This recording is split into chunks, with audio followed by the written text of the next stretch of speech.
narasumber senior dari Cirebon yang ingin berobservasi mengenai PPDB di Mankota 1 Cirebon.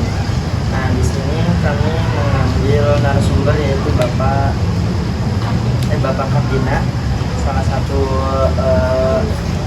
guru yang terkait mengenai PPDB peserta didik. Perkenalkan, nama saya Muhammad Yahya dan rekan saya dan Muhammad. Saya Putra dan baik Bapak, di sini saya tuh mau nanya terkait PPDB peserta didik baru di Mankota 1 Kota Cirebon. Bagaimana sih Pak sistem PPDB di Man 1 Kota Cirebon sistemnya? Ya, terima kasih. Untuk PPDB yang sudah terlaksana di Mankota itu sistemnya ya kita yang pertama kita itu mengadopsi aturan dari Kanwil Jabar Kementerian Agama. Nah, dari juknisnya itu baru kita pelajari ya. Kemudian baru kita kemudian tentukan bagaimana sistemnya. Nah, biasanya yang kami gunakan sistem itu ada dua ya. Ada secara online dan ada secara offline. Tapi tahapannya itu biasanya online dulu ya. Online dulu ya, kami memberikan edaran, brosur maupun ya melalui message sosmed, Instagram atau web yang memiliki. Nah, di situ juga kita memberikan penjelasan bagaimana terkait dengan PPDB yang akan kami laksanakan. Ya. Nah, biasanya tuh di sana diawali dengan tinggal mengisi link aja. Di sana ada link ya, link pendaftaran. Setelah itu, nanti setelah sekian waktu sesuai dengan agenda, nanti ada agenda waktu tertentu ada verifikasi berkas.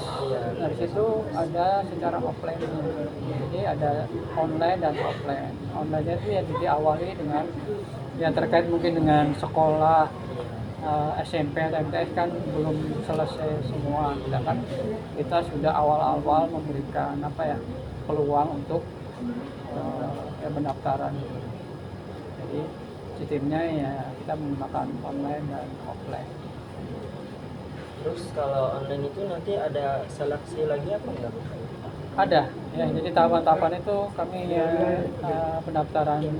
membuka pendaftaran ya. Mereka itu mengisi biodata ya. Nah, dari itu kan tahapannya, kami kan ada tahapannya, tahap sosialisasi, tahap pendaftaran, tahap verifikasi ya. Kemudian berikutnya ada tahap seleksi dan yang terakhir tahap pengumuman. Ya.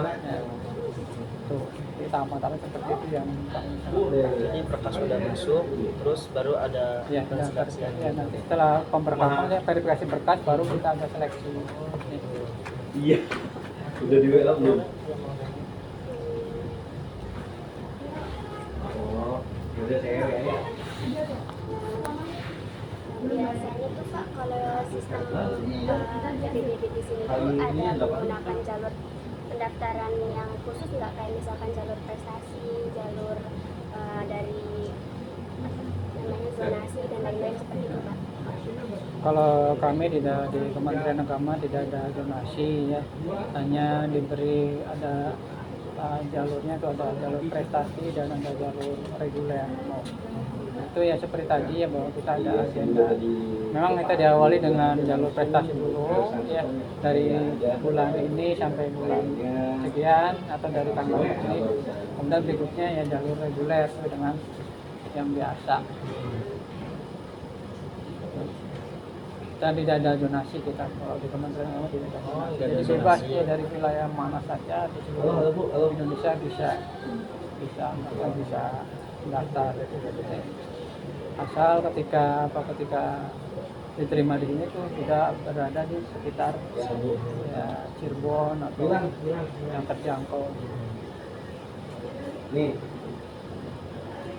Iya ini Terus ada jumlah kuota siswa yang diterima nggak Bapak di sini?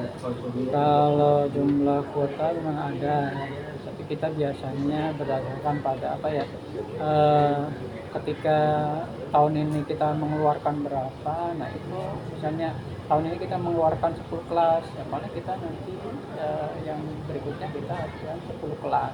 Untuk sedangkan untuk tiap kelasnya kita maksimalkan antara 34 sampai 30 siswa.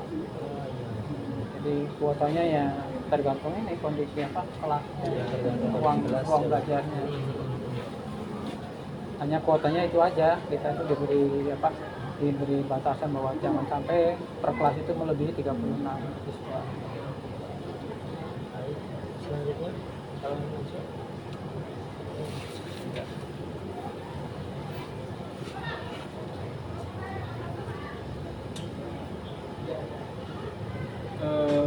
Biasanya ada ini nggak sih Pak, kayak tantangan gitu yang dihadapi di Mansur itu kalau dalam pelaksanaan PPDB? Apa tantangan? Iya, Tantangan atau hambatan ya? ya hambatan. Iya. Permasalahannya untuk terkait dengan PPDB itu yang memang ada sih ya, terutama mungkin terkendala kaitannya dengan kemajuan teknologi ya.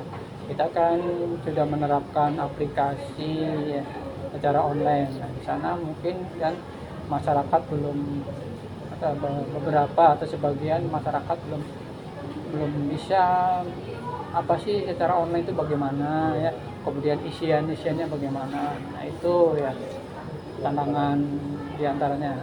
Kemudian tantangan berikutnya yang mungkin kaitannya dengan kaitannya dengan aturan, mungkin ya aturan kami mungkin harus menyesuaikan ya, bahwa dari juknis itu harus demikian, kami kan harus melihat ya bagaimana masyarakat membutuhkan kita itu butuh masyarakat itu butuh kemudahan akses dalam pendidikan, sedangkan kami juga harus menerapkan bahwa madrasah punya aturan begini-begini ya, terkait misalnya hampir setelah kelulusan itu banyak yang orang tua yang memaksakan bahwa untuk misalnya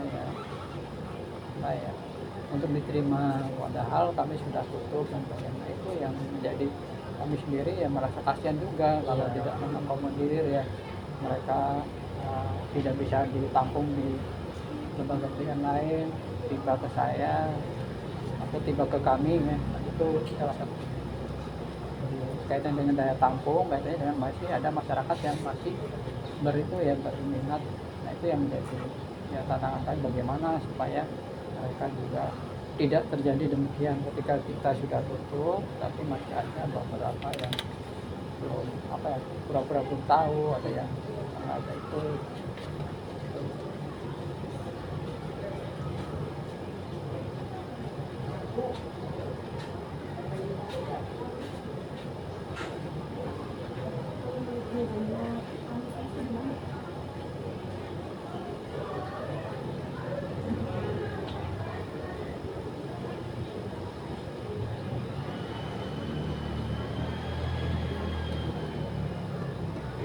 Mengenai pendaftaran nih Bapak, apakah ada biaya yang harus dibayar saat pendaftaran?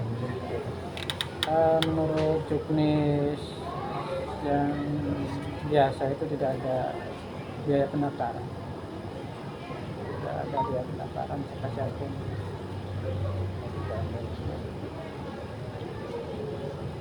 Bapak izin bertanya kalau mengenai dari sistem zonasi, kan katanya kalau di sekolah itu tidak menggunakan sistem zonasi. Nah, otomatis kan bisa semua orang tuh bisa masyarakat tuh anaknya masuk ke sekolah sini. Nah, jika nanti ada masalah atau kayak teman ini menerima kayak yang daftar tuh lebih banyak dibandingkan kuota yang diberikan tuh, kayak seperti apa Bapak menanganinya? Kayak jadi tuh kayak sekolah ini kan pastinya sudah menentukan kuota untuk menerima siswa baru.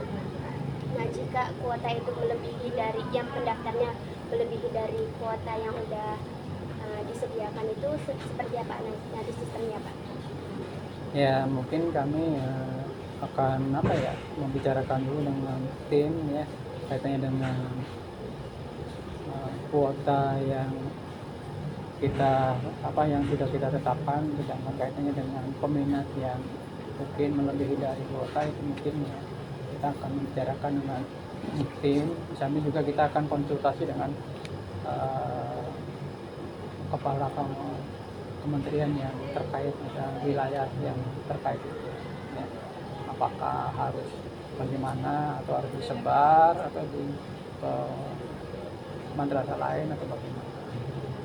Itu juga terkaitnya dengan kembali ke kita ya, bahwa ya ruang belajar juga kita terbatas ya. Apakah mungkin nanti kalau harus belajarnya di luar ruangan kita juga mungkin ya. Jadi ya mungkin kami yang menjelaskan ke orang tua atau ke calon siswa baru bahwa kuota harian itu tidak bisa diubah-ubah lagi ya.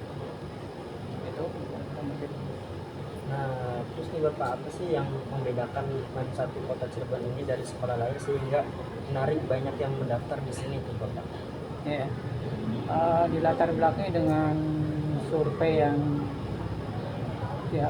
survei dan masyarakat itu kan lebih cenderung bahwa ketika setelah lulus sekolah atau madrasah lebih tinggi lagi itu ujung-ujungnya ingin bekerja ya. Nah maka dari itu kebetulan kami ya madrasah aliyah yang diberi tugas tambahan untuk menampung atau memberikan nilai plus keterampilan ya. Nah itu makanya kami namanya juga MAN 1 Kota Cirebon plus keterampilan ya. Nah di situ ya nilai plus kami bahwa kami juga ada pelajaran keterampilan, ada materi keterampilan dan ada praktek keterampilan, dan mungkin di depan itu ada ruang workshop keterampilannya. Itu yang menjadi daya tarik kami, karena di samping kami seperti madrasah umum, tapi kami juga memberikan bekal keterampilan. Yang terakhir kami ya selain belajar keterampilan nanti ada praktek, ya, ada PKL. Ya. Nah kebetulan hari ini dari udah 1 minggu kelas 12 sedang PKL di tempat, ada yang di dunia kerja, ada yang di perkantoran, ada yang di apa-apa, itu ya, sesuai dengan jurusan keterampilannya. Kebetulan kami ada 3 jurusan keterampilan, ada keterampilan multimedia, otomotif, sepeda motor, dan tata busana. Itu. Nah terakhir nanti ketika setelah PKL akan ada UKK, ujian kompetensi keterampilan. Nah itu juga kami bekerjasama dengan Balai Latihan Kerja Dinas Disnaker gitu. Dan nanti anak-anak juga selain mendapatkan ijazah nanti juga dapat sertifikat uji keterampilan. Jadi ada nilai plus nantinya setelah lulus dari kami itu ada bahwa betul sudah melaksanakan uji keterampilan, kompetensi keterampilan. Dapat pengalaman juga sih. Iya, nah itu ya, selain belajarnya kami juga ada mempersiapkan mereka bahwa barangkali ada yang mau kerja sudah siap sudah ada. Nah, kebetulan sih banyak sih yang tempat yang dimana hari ini sedang PKL itu ada yang pernah menawari di tahun kemarin itu. Udah kalau kalian besok lulus ya, kalau misalnya tidak kuliah silakan mau bekerja di sini, siap dipekerjakan. Itu yang jadi daya tarik. Alhamdulillah dari memotivasi orang tua ke sini itu karena tadi bahwa kalau mereka ngejar SMK padahal kami juga menyiapkan seperti SMK tapi bukan SMK.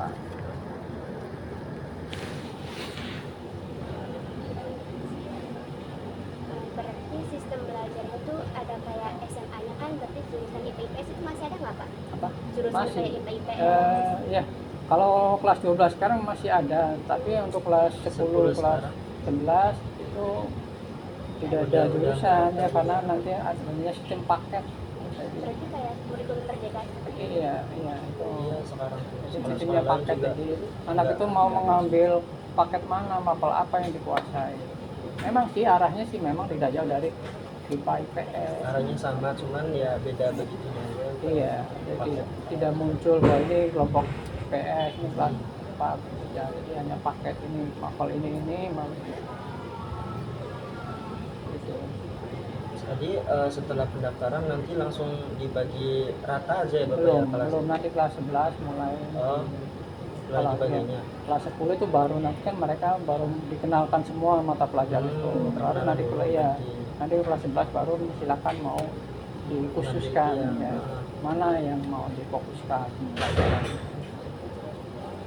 Misalnya jadi ada campur, ada yang IPA, kimia, nanti ada dengan ekonomi apa, bahasa Inggris apa, nanti ada paket-paket, ada paket ya seperti kuliah begitu, hampir mirip kayak kuliah tapi walaupun baru beberapa bagian ya, walaupun dipaksakan ya. Iya. Mungkin Bapak itu yang kami pertanyakan mengenai PPDB.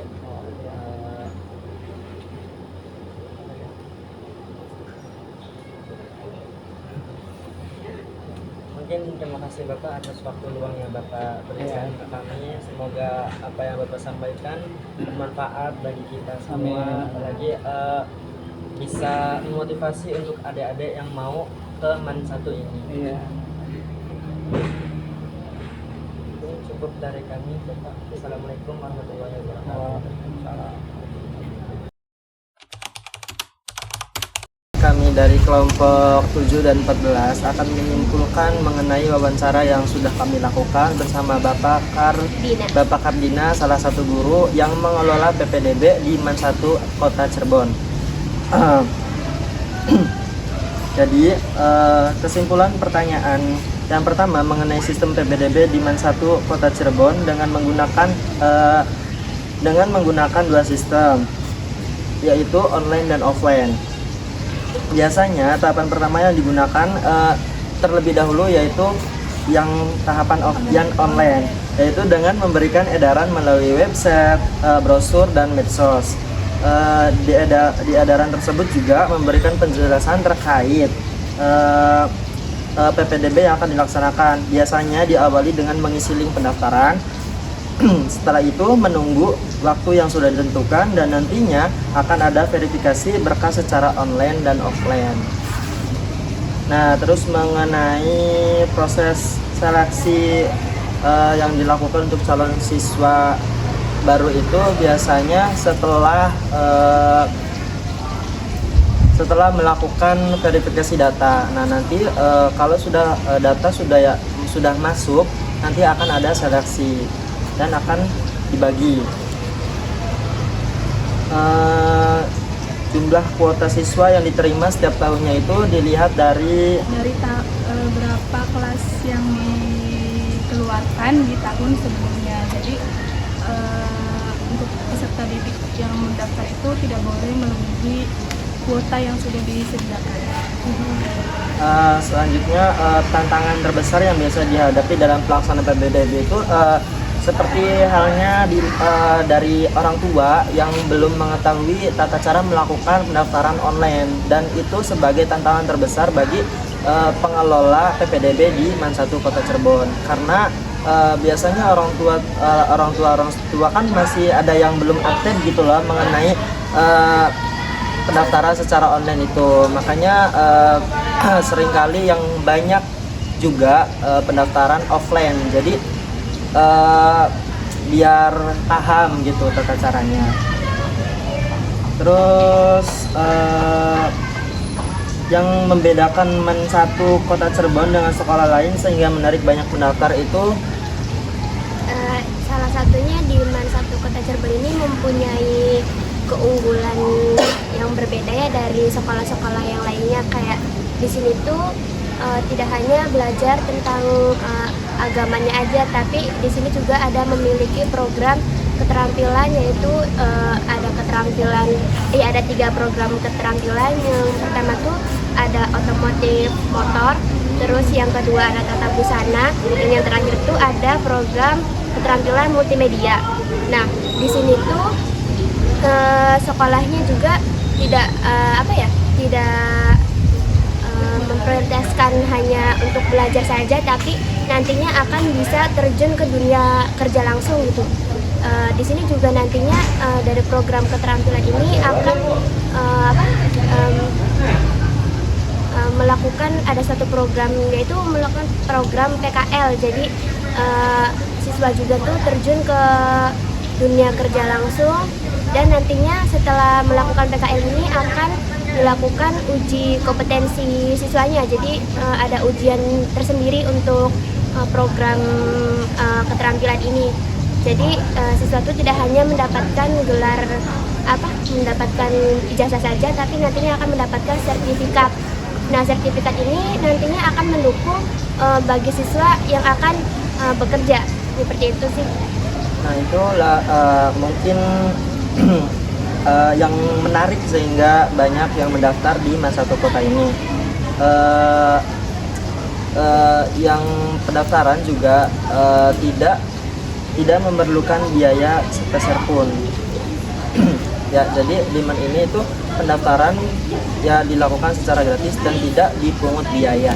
Mungkin kesimpulan dari wawancara kami dari kelompok 7 dan 14, observasi dari kelompok kami, sekian dan terima kasih. Kurang-kurangnya mohon maaf. Wallahul muwaffiq ila aqwamit thoriq. Wassalamualaikum warahmatullahi wabarakatuh.